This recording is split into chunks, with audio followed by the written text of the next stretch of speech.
Accurately आप जैसा मुझे आप ये कह रही बताएं कि फिर तो लोग तो उस वक्त कहते थे कि खान साहब अगले 10 साल के हैं, लिए 10 हैं। साल की बिल्कुल ऐसे ही। लेकिन वो जो इलेक्शन हुआ था वो भी दो ग्रहणों के दरमियान में हुआ था। तब भी मेरी प्रेडिक्शन मौजूद है कि ये ग्रहण इलेक्शन दो एक्लिप्स के दरमियान में हो रहा है। ये खतरनाक है। ये हुकूमत अपनी मुद्दत पूरी नहीं करेगी। इसी ग्रहण को बेस बना के मैंने नवाज शरीफ साहब को भी कहा था कि ये नाअहल हो जाएंगे और जो है, लेकिन नून लीग अपनी मुद्दत पूरी करेगी। अब दोनों में कितना फर्क है, लेकिन दोनों की दलील मेरे पास डिफरेंट है। बिल्कुल। तो जो है नवाज शरीफ साहब के दौर में, हालांकि तब भी लोग कहते हैं, हमें हैरानी हुई थी कि आप कैसे कह सकते हैं कि -1 हो जाएगा और नून लीग अपनी मुद्दत पूरी बट करेगी। ऐसा ही हुआ। तब भी इल्म की बेस पे अब्दुल्ला कहा। लेकिन खान साहब के कल्ट को थोड़ा बुरा लग जाता है कि हालांकि मैं खुद बताती हूँ कि जिंदगी का पहला वोट और आखिरी वोट मैंने खान साहब को डाला था। और जो है, लेकिन मैंने जब प्रेडिक्शन देनी है, मैंने जाती पसंद नापसंद पे नहीं देनी है अब्दुल्ला। ना मैंने तज्जियाकारों के तज्जिये सुन के देनी है, ना मैंने हवा का रुख के देख के देनी है। वरना मैं फिर बार बार कह रही हूँ कि आज आप मुझे इंटरव्यू ना कर रहे हो। अच्छा, आपकी एक और प्रेडिक्शन थी खान साहब की पर्सनल लाइफ से लेके जी जी। 2023 में, तो क्या हमें ऐसी कोई खबर सुनने में आ सकती है? अब एक हफ्ता ही रह गया अच्छा देखिए, 2023 नहीं, नहीं, का। नहीं, नहीं, वो सिर्फ़ 2023 नहीं है। अच्छा। यहाँ पे टाइम फ्रेम्स हैं। जैसे मैंने जब खान साहब ने रेहाम साहिबा से शादी की थी, तो गूंज थी उस प्रेडिक्शन की। मैंने कहा था 26 अक्टूबर के आगे ये शादी नहीं चलेगी। 8 जनवरी को निकाह हो रहा है, अनाउंस हो रहा है, और मैंने कहा था कि 26 अक्टूबर के आगे नहीं चलेगी। 26 खत्म होने में 2 दिन रह गए थे और डिवोर्स अनाउंस हो गई थी। एक्चुअली खान साहब की थोड़ी-सी अनफॉर्चुनेट क्या है उनके ज़ायचे में कि उनको शादी रास नहीं है, सियासत रास है। अभी भी देखिए, खान साहब के ज़िम्मे कोई स्कैंडल नहीं निकल पा रहा। जो स्कैंडल बन रहे हैं वो घर से निकल रहे हैं। तो जो जब ये शादी भी इन्होंने की थी, तो उस वक़्त क्योंकि खान साहब का टाइम ठीक था। जब मुझसे पूछा जाता था, मैंने कहा जी इस वक़्त, जैसे रेहाम साहिबा ने किताब लिखी, टाइमिंग्स रेहाम की गलत थी। तो इसलिए उस किताब का कोई असर खान साहब की साख पे नहीं होना था। इसके बाद जो है, मैं टीवी पे कहती रही हूँ, मैंने ये भी कहा था कि एज़ ऑपोज़िशन लीडर खान का सितारा आसमान छुएगा। लेकिन मैं इनको कहती थी, किंग मेकर बनिए, किंग मत बनिए। ये भी टीवी पे मौजूद है कि मैंने कहा था जब एक हीरो का फॉल होगा तो मेरा भी दिल दुखेगा कल को। और ऑब्वियसली वो किसके हीरो नहीं है बिल्कुल, थे। बिल्कुल। तो जो है, ये जो आपने अहलिया वाली बात की है, इसका टाइम शुरू हुआ है 18 जुलाई 2023 से और पूरा 2024 वो चल रहा है। अगर इस अरसे में ये वो अरसा है, या मुझे उनकी सियासत अभी तक खतरे में, मुझे जैसे मैंने कहा था बेस बना के इसी को, क्योंकि 18 जुलाई को वो सितारा आया था खान साहब को डिस्टर्ब करने के लिए। मेरे और ख्याल से उस सितारे का नाम हम सबको पता है। ऐसे ही चले। नहीं, नहीं, नहीं, नहीं, मेरा दैट्स अ जोक। मैं तो बता दूँ ना, ताकि मुझे तो ना फँसवाएँ आप। राहु केतु नाम था उसका। अच्छा, अच्छा, तो सही वो हो गया। 18 जुलाई को उसने कदम रखा और मैंने कहा था सियासी ज़िंदगी, अज़दवाजी ज़िंदगी दोनों खतरात में है। अब आपको क्या नज़र आता है खान साहब का आगे फ्यूचर? चलिए, पर्सनल लाइफ का तो आपने बता दिया, बट पॉलिटिकली, क्योंकि अभी आपने एक बात की कि आपको अभी भी उनकी सियासत खतरे में नज़र आती है। अच्छा, तो मेरी वेयर डू ना you see him like in the next year? जी, जी, बादामी साहब का एक शो मैंने किया था 2014 में या 13 में, तो मेरी नज़र से क्लिप गुज़रा अपना, तो उनकी ना उसपे पट्टी चल रही है एआरवाई की स्क्रीन के ऊपर कि खान साहब को सियासत रास है, शादी नहीं, ठीक है?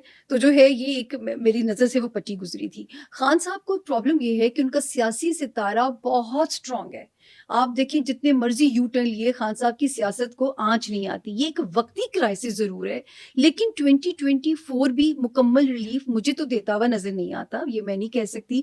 मैं सुन रही हूँ बहुत सारे मेरे साथ प्रोग्राम में बैठ के एस्ट्रोलॉजर्स के बयान कि शायद वो जेल में ही वज़ीर-ए-आज़म बन जाएँगे। अल्लाह करे वो ऐसा मेरे ख्याल से व्यूज़ के लिए ये वाले तो बयानात आते ऐसा होंगे। ऐसा इनकलाब आए, लेकिन 2024 अभी पिक्चर बाकी है कि जो है, ये मुझे इसमें अभी स्पेस नहीं नज़र आती। हाँ, अगर ये खान साहब के रवैये में कोई फ्लेक्सिबिलिटी, जैसे डील का कोई नतीजा हो जाए, तो पहला रिलीफ सितारे बनाते हैं 20th मार्च से, देन 1st ऑफ जून से। लेकिन 2024 खान साहब अभी वो जो यही सितारे थे जो मुझे इनको आइसोलेट करते हुए नज़र आते थे।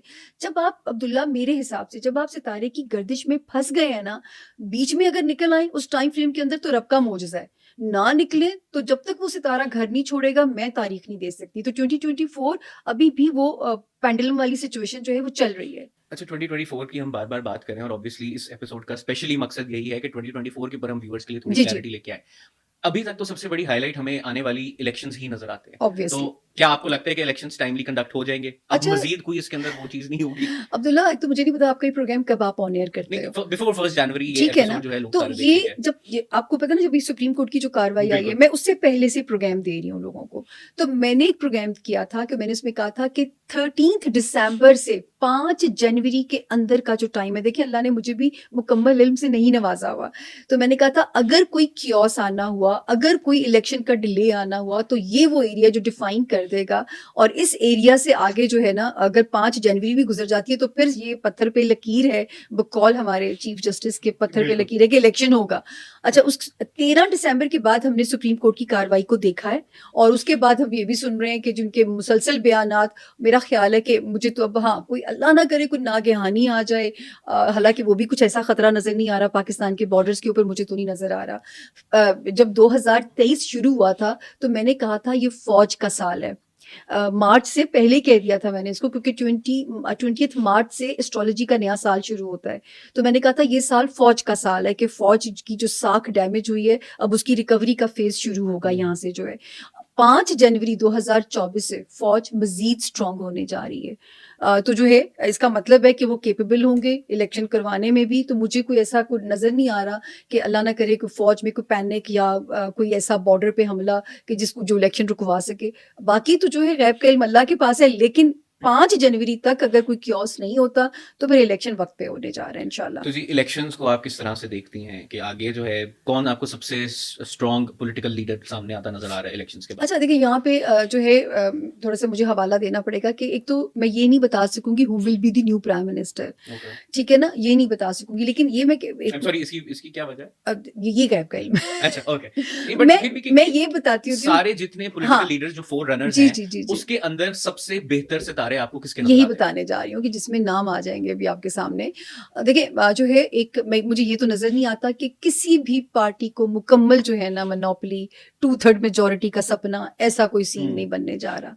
अलायंसेस बनाने पड़ेंगे, ये मजबूरी होएगी जो इस नया सेटअप आपके सामने आएगा। और मुझे ऐसे ही लगता है कि एक सिलेक्टेड लोगों का एक इलेक्टेड सेटअप हमारे सामने आ जाएगा। सिर्फ तसल्ली की बात क्या है अब्दुल्ला, कि अब जो सिस्टम आ रहा है वो कोलैप्स नहीं करेगा, वो चलेगा। क्योंकि अब मुझे पाकिस्तान की बहुत बेहतरी नजर आती है। ओके। 2020